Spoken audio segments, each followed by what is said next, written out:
What's going on, everybody? Welcome back to episode 22 of Bound to Improve. My name is Landon Eller. And I'm Chris Pound.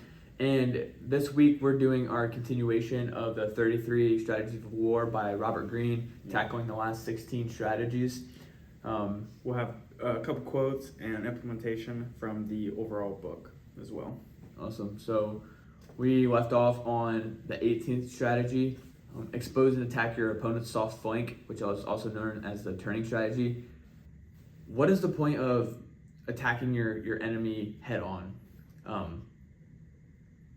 It's like a lobster. So like if you attack a lobster head on, like you're gonna face those.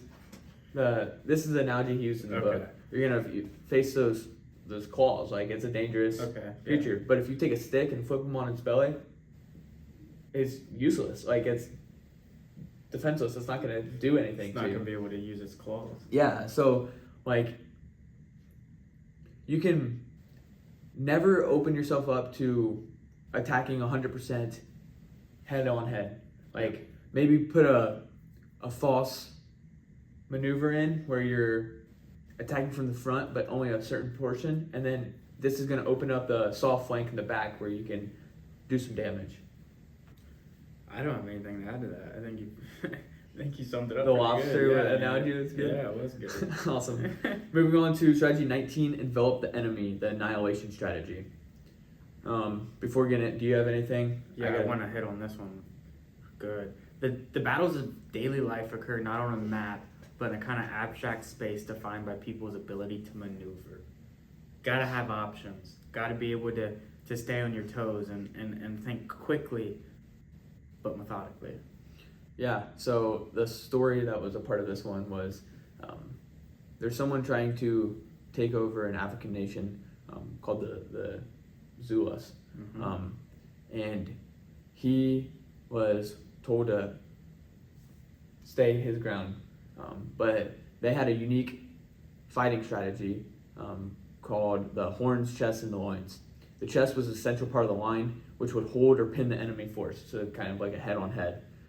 The horns would then encircle them, and then the loins were reserved force kept in the back for the complete annihilation. And what this did was, when they realized that they were circled and they had no more options, this like all motivation was depleted from their forces. So you succumb to panic and confusion, and yeah, kind of like it just removes your options. So you have to be able to not put yourself in that position where you can be encircled by your enemies. Yeah. I think we're good on that one, right? Yeah, the last thing I'll add is that the power of envelopment is ultimately psychological. Making the other side feel vulnerable to attack on many sides is as good as enveloping them physically. So you can also infiltrate their thought process and kind of stir up some paranoia there as well. I think it's more about your mental capability than your physical capability when it comes to dealing with everyday life. So you need to have a clear head and a clear thinking process. Yeah. Otherwise, you kind of get stuck in the details and eventually get annihilated in a sense of war. I agree with you there. Strategy 20 is maneuver them into weakness, the ripening for the sickle strategy. And this kind of goes into the attrition, brute force versus the maneuver strategy warfare. It's what we talked about in the first episode at the very beginning. The art of using that grand strategy versus just going at them head on head. So like we talked about a lot in these past two episodes, is you have to have options. Yeah. You can respond to a whole bunch of different changing circumstances. But it's more about how you prepare than anything else. Right? If you come to battle unprepared, you're gonna lose. Yeah. And you have to be able to give your enemies dilemmas, not problems. They're going to be able to solve the problems. So you have to put them in a dilemma where every option is a bad choice. This is just going to create time where they're really not sure what to do. Then once they're not making decisions effectively, this is going to put them in a worse and worse position where you can ultimately take advantage. take advantage. Ready for 21? Yeah, we can go on to 21. Negotiate while advancing. The diplomatic war strategy. For me, one of the key points I have here is sometimes in life you find yourself holding the weak hand. You just simply need to keep moving. And when you're in these negotiations and you're in a weak position, if you ask for less, that's what you're gonna get. So always make your demands not outrageous, but seemingly like you have that confidence in it and you know what you're doing. On the other side, when you're in a position to make the other side negotiate, always take more than what you can kind of take in. So like if you in a war tone, if you completely take over a nation and they are surrendering to a whole bunch of terms, always grab more than what you can and then give a little bit back after the fact, and this will make you look like a generous human being and ultimately probably win the people over, even though you took a lot more than what you bargained for originally. Yeah, those are the key points I had for that. Good. Next one, 22, is know how to keep your enemy on their heels, the exit strategy. The ending is all anyone really remembers. You have to be able to stay focused on the future while operating in the present and ending your actions in a way that will serve your interests for the next round of war or battle. Yeah, you are judged in this world by how well you bring things to an end. The thing I had here, a story that he said was Lyndon Johnson. He wanted to win a election in, I want to say it's Texas, but he had like very little choice. So he worked his tail off to go to a whole bunch of rural parts to get all their support, creating enemies in the process who were the ones that were most likely to win. Lyndon Johnson won, and then immediately he went and made friends with the enemies that he created in the first place. Do you know why? Because he was up for re-election in just 18 months. So by winning over those enemies that he turned to friends, it automatically like guaranteed his re-election because then they backed him and supported him. So it's all like, that's kind of what we were talking about in the last episode. How can you sit here today and craft out a plan that only is going to make sense in retrospect to a lot of people? It's tough. It is. It's tough. Get stuck in the details, Yeah. not the big picture. Grand strategy. Yeah. Important. Good. Moving on to part 5. Yeah, last part here is unconventional or dirty warfare. The main part of this book was not to use this dirty warfare, but more so know when it's used against you in order to kind of combat that. Also, if someone's playing with unconventional terms, it's going to be really hard for yourself to compete on. Yeah. Most people respond directly to what they see. That's what I've got for the most part. Yeah, well, I guess this goes into the first wall of this part, which is weave a seamless blend of fact and fiction, misperception strategy. Yeah, will you hit on that point again? Yeah, people respond directly to what they see. And it's important because you have to throw in the deceptiveness in there too. Yeah. So the Allies, well, one of the stories in this section was the Allies were able to deceive Hitler about invading Pas de Calais. Man, I'm going to mispronounce a whole bunch of these words. Rather than Normandy, because they gave him a whole bunch of different little trails, and he was able to see them and be like, oh, like they're gonna invade here. So he built up his forces around that Pas de Calais place instead of Normandy, which they also ultimately attacked through misconceptions because they were able to make Hitler see something that wasn't really there. Yeah. Deception should mirror reality, and to do this, you must understand its nature. Yeah. Yeah, we filter all of our events through our emotions and preconceptions seeing what we want to see. So how can you make the enemy see something that you want to see by playing on their emotion? Anything else there? Moving on to strategy 24, take the line of least expectation, ordinary, extraordinary strategy. One of the main points I hear is make a point of breaking the habits that you have developed. I think we get complacent in the idea that what has worked in the past will work in the future, and that's just not realistic. So you kind of have to separate yourself from what you've done in the past in order to prepare for what you want to do in the future. Yeah, it's all about switching up, doing things that's out of the ordinary. Like the story that they gave was Muhammad Ali. He had an unconventional boxing style because he had his hands down to his side, which is almost not heard of in boxing because you're supposed to keep your hands up to block those punches to your face. But when people would shoot at his face because his hands weren't up there, that opened up little gaps that he was able to infiltrate and catch him off guard, essentially. Yeah, sometimes you have to act like a crazy fox. Some sort of crazy is necessary. Act in ways of randomness, a chance to indulge occasionally in the irrational. Yeah. And I think another important thing here, too, is kind of like we mentioned the first one, keep the wheels of your mind in constant motion. Fight that psychological aging process. Yeah. Break your own habits that you develop so you don't become complacent. Always be learning new things, getting out of your comfort zone, especially as you grow older.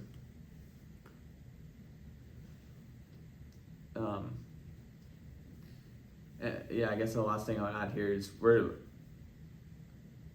since we're young, we're taught to conform to the rules or the codes of behavior in society, but this comes with a social price of you lose your individuality. So don't let those constructs define who you are. Yeah. Ready for 25?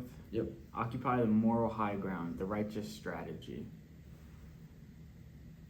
You want to start us off? Do you want me to? So I think the analogy that he used in this section was really good. He compared it to germs. Once they get inside and attack the body, they spread quickly. Your attempts to destroy them most likely will probably only make them stronger, harder to get out or remove. The best defense against this is prevention. Anticipate the attack and inoculate yourself against it.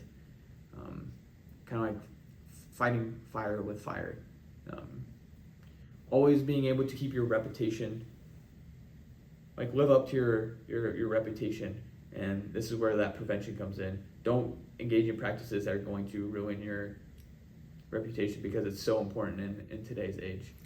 At the same time, you have to realize that thoughts are normally fought in the first place for the self-interest of oneself, and so you need to really think before you act upon their self-interest.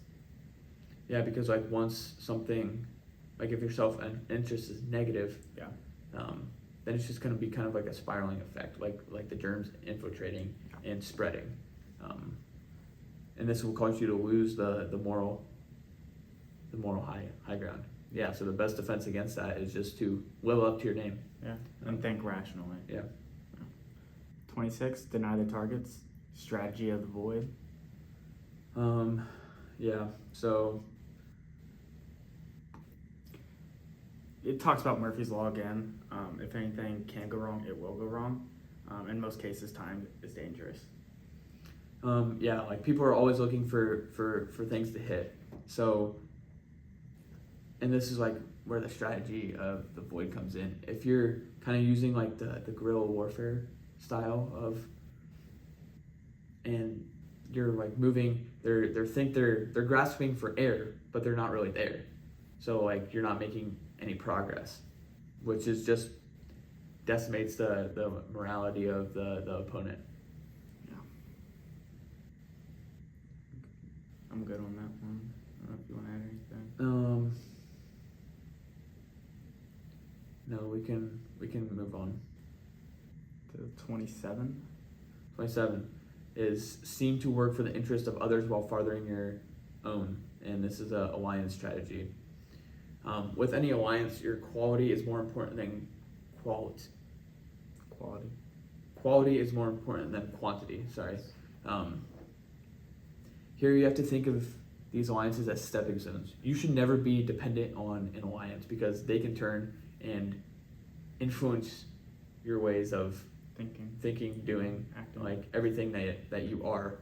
You should only get into an alliance when it's the resources that you gain from it are beneficial, and know when it's time to move on from that alliance. Yeah, you have to keep yourself free of the negative entanglements. Right? Don't get involved with someone who ultimately their principles don't align with your principles, I would say, because then you're gonna have to kind of you're waging a war inside your head. You're trying to figure out if what they're doing is morally correct to an extent. Yeah, it's just like, you have to be able to move on. Yeah. Once the time is not right anymore. Strategy 28 is give your rivals enough rope to hang themselves, which is the one-upmanship strategy. Everybody has the potential to cause their own self-destruction, and once they're kind of going down that path, don't interfere. Kind of let them take that path and see where they end up. Yeah.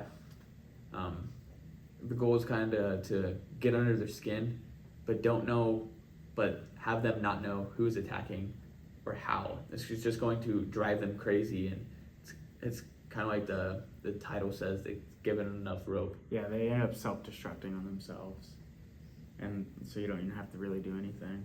Just let nature take its course. Yeah, and the story that he gave to illustrate this was George H.W. Bush's campaign strategist understood that his opponent, who was Dole, that was his name, was hypersensitive to attacks on his wife. So he used this to get under his skin and a multitude of other little pricks or insults. And he only responded with sourness. And when he conveyed that sourness, he also appealed to the American people, which ultimately led to his defeat in the presidential election. Yep. 29, take small bites. Do you want to announce that one? Fait accompli strategy. So here, if you take something that is small, the enemy will just be like, yeah, it doesn't really matter. Like, it's fine. If you seem too ambitious, you kind of stir up resentment. Yeah, and that's going to lead to a counterattack on their part right away. But if you keep kind of taking something little by little, it's eventually... It compounds. Yeah, it compounds and to a point where they're like, oh shoot. They didn't even realize it was happening in the first place. Yeah. Just the little victories added up over a while. And if this is happening to you, a great counteract would just be something quick and forceful to discourage these people from nibbling on whatever they're taking from you. Yeah. Do you want to talk about the story or? No, we can move on here. To number 30. Number 30. Penetrate their minds, the communication strategies.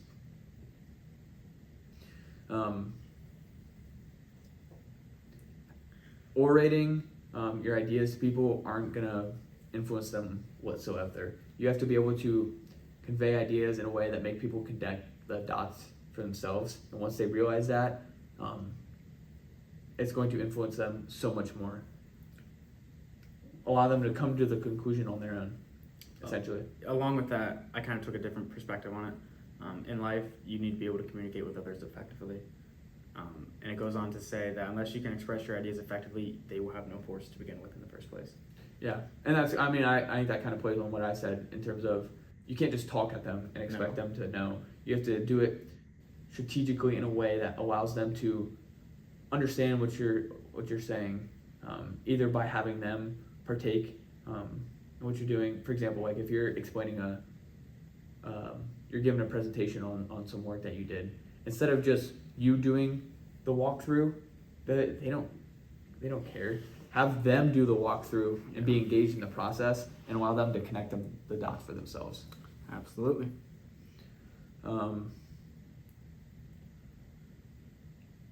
strategy 31 is destroy from within, the inner front strategy. This is where I was talking about that fortress, right? In my eyes, when someone is closed off, it's normally because they feel like they've run out of options and they're just trying to protect themselves and their own peace. And at that point, is the battle even worth it, I guess? Like, if someone's being closed off, is it even worth pursuing something? See, I think that's an interesting point. Like, I kind of took a different way. But you're kind of saying if someone is closed off, it's not even worth trying to penetrate their walls because they're already so built up. Yeah, it's like, like I said, there are two things that you never get back: time and energy. And if you're going to waste all your time and all your energy trying to penetrate this fortress that they've set up to protect themselves, is it worth it?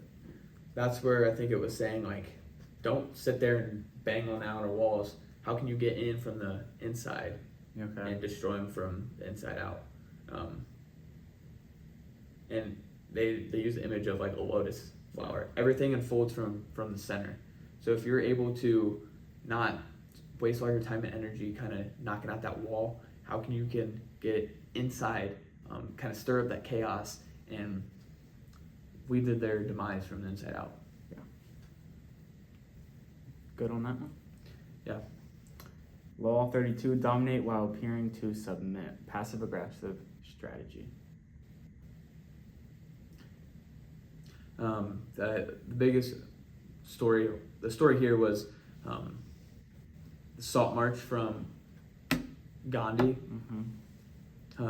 He chose an issue. This was under the time where the British still had rule over India, so he chose an issue that would be considered harmless. I think the British were imposing a tax on salt, so they were all going to march to the sea and just get the salt for themselves. So Gandhi chose an issue that was essentially harmless. Like, what is a walk going to do? It's not going to harm anybody. It's not going to do anything. If the British would have responded with force, it would have looked bad on their part. Yeah. For like, if they would have thrown him in jail, why did they throw him for jail for just orchestrating a walk? And Gandhi made the march dramatically visual and used it and used the press to gain maximum exposure. And once it gained momentum, it ended up creating a huge wave, and everybody was getting their salt from. It was too late to be stopped. Yeah, it was too late to be stopped. So he seemed passive aggressive, like showing no signs of creating any disruption. But ultimately, because the British were like, yeah, like, what's he gonna do? It led to Gandhi's success. Exactly. I got really nothing to add to that one. Last one here is sow uncertainty and panic through acts of terror, the chain reaction strategy. This talks about a lot, like playing on emotions. Yeah. With a few well-timed acts of violence, a handful of assassins can spark all kinds of corrosive thoughts and uncertainties, causing the public's thought to run wild. Like, if attacks are routine and normalized, then people are just like, okay, like, this is gonna happen again today. But if they're sporadic, like, the uncertainty drives people crazy. Yeah, what troubles us the most is the uncertainty of the future. And that's why I think it's important to remain in the moment. Yeah.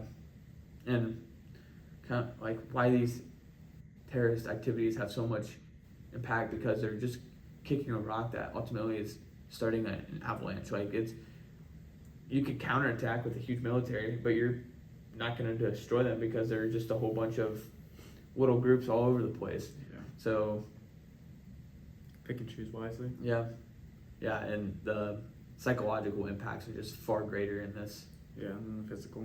And it's really tough because, like, how are you going to interpret this from a daily life standpoint instead of an act of war? The only thing I can kind of think of here is remain mentally strong and the clear head. Yeah, don't let those surprise attacks kind of get under your skin and cause your emotions to run wild. Think and respond logically. Yeah. Rationally. Before we wrap up here, a couple of my general thoughts were just importance of putting learnings into action. Like it's really easy to read about this stuff, but it only becomes implemented once we put it into practice. Yeah. And then another thing was connection to Marcus Aurelius. Like Robert Greene plays a lot on how can you create that mental resiliency and don't let emotions drive your daily decisions. And then lastly, your days are numbered, as we saw in the fourth strategy here.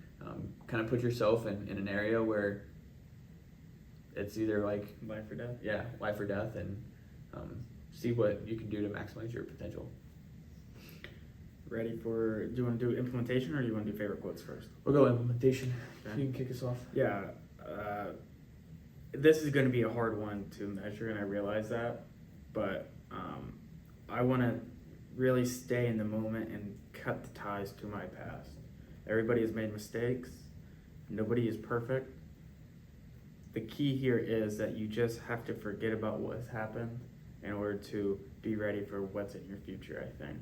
And along with that, staying in the moment is one of the biggest things that you can truly do. Otherwise, you get preoccupied with what your future could look like, what it will look like, what it won't look like. And I spend way too much time overthinking in my head about the little things that ultimately really don't matter, because either I have no control over what my future looks like, or I've got no control over what has happened in the past. And that's where staying in the moment, staying in the middle is really going to help me with that. Yeah, biggest thing I would say there is like, we talked about like knowing your why in a couple of these books, and having that statement wrote out and just your values that you live by. Kind of constantly reminding yourself of that, I think is a huge factor in terms of trying to stay in the moment. Yeah, figuring out why I'm doing what I'm doing. Yeah. Am I continuing to be on the path that I want to be on, or am I going the wrong direction? And if I am, I have to realize that, like, okay, what I'm doing is not working, so I need to change. And that's going back into the book. You know, sometimes you have to break off from the things that you've done in the past, because obviously those don't work. And just realizing that, like, what you've done didn't work, so why would you do the same thing again? Right? You have to break that pattern of constantly being okay with just surviving rather than thriving. Yeah. Awesome. So mine was a numbered clock. So I was kind of thinking about a couple ways to do this. I really want to put an emphasis on like the time aspect, because you have no idea how much time you have left. So I was thinking about, I'm just gonna say I'm gonna live till 90 or 100. Okay. Calculate the amount of days that are left, and just cross out. Well, they sell calendars. I'm not gonna get a calendar. I'm just gonna like handwrite it on a piece of paper, and every morning when I wake up, cross out the number and write the remaining days I have left. I mean, you see that number. They'll put it in perspective for sure. Yeah. Be like, oh. And that's exactly what I want to do, because it's so like, you never, like, time is so intangible. Like society, like time, it seems limitless. It's not. Yeah. 10,000 days is almost 30 years. So I mean, it's like probably 24, 25 years. We'll figure it out. Something like that. We'll have to do that. But. Awesome. So moving on to our favorite quotes here. I had two of them again. My first one from Sun Tzu is, being unconquerable lies with yourself. And then the next one is, to multiply small successes is precisely to build one treasure after another. In time, one becomes rich without realizing how it has come about, which is by Frederick the Great. And this is just putting in the reps. You're not going to see the progress in a day, a month, maybe even a year, a couple years, but over the long run, It compounds. It compounds. For me, any ending is a kind of beginning of the next phase. Every day you're going to be dealt with something new, and you just have to be able to, you have to be willing to adapt to what change. Change is inevitable, growth is optional, and you have to be willing to to experience that change for what it really is. Awesome. So moving into our next week's book, we're going to read the Entrepreneur's Field Guide by Nicholas Crown. And yeah, that's all we have for this episode. We just want to thank you guys for tuning in. Yeah, check us out on Instagram and TikTok at Bound to Improve. We're on Spotify, Apple Podcast, and YouTube. Thanks for tuning in. We'll see you next week.